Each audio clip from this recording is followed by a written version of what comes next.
চলো আজ বানানো যাক ফ্রাইড রাইস বা পোলাওয়ের সাথে খাওয়ার জন্য নিরামিষ কাশ্মীরি আলুর দম। প্রথমেই আলু ধুয়ে ছিলে নিয়ে নুন দিয়ে হালকা সিদ্ধ করে নিয়েছিলাম আলুগুলো, আর কাজু কিশমিশ আর চারুমগজকে ভালো করে জলে ধুয়ে ভিজিয়ে রেখেছিলাম। এবার ওই হালকা সিদ্ধ করা আলুগুলোকে সর্ষের তেলে হলুদ দিয়ে ভেজে নিয়েছি। এবার ওই আলু ভাজার তেলেই গোটা গরম মশলা, জিরে, শুকনো লঙ্কা, তেজপাতা ফোড়ন দিয়ে দিয়েছি আদা বাটা। আদাটা হালকা ভেজে নিয়েই দিয়েছি টমেটো পেস্ট। জানি না এই টমেটোর কালারটা এমন কেন দেখতে, দেখা যাক কেমন হয় লাস্ট পর্যন্ত।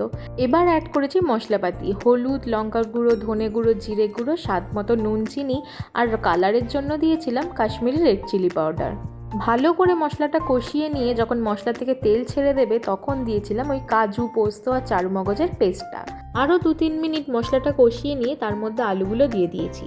আলুর সাথে মশলা ভালো করে মিশিয়ে নিয়ে পরিমাণ মতো জল দিয়ে দিয়েছি। আলু সিদ্ধ হয়ে জল মরে গেলে নামানোর আগে দিয়েছি সামান্য ঘি আর শাহি গরম মশলা। তাহলেই তৈরি হয়ে যাবে নিরামিষ কাশ্মীরি দম আলু। তোমরা কারা কারা বানিয়েছো কমেন্ট করো।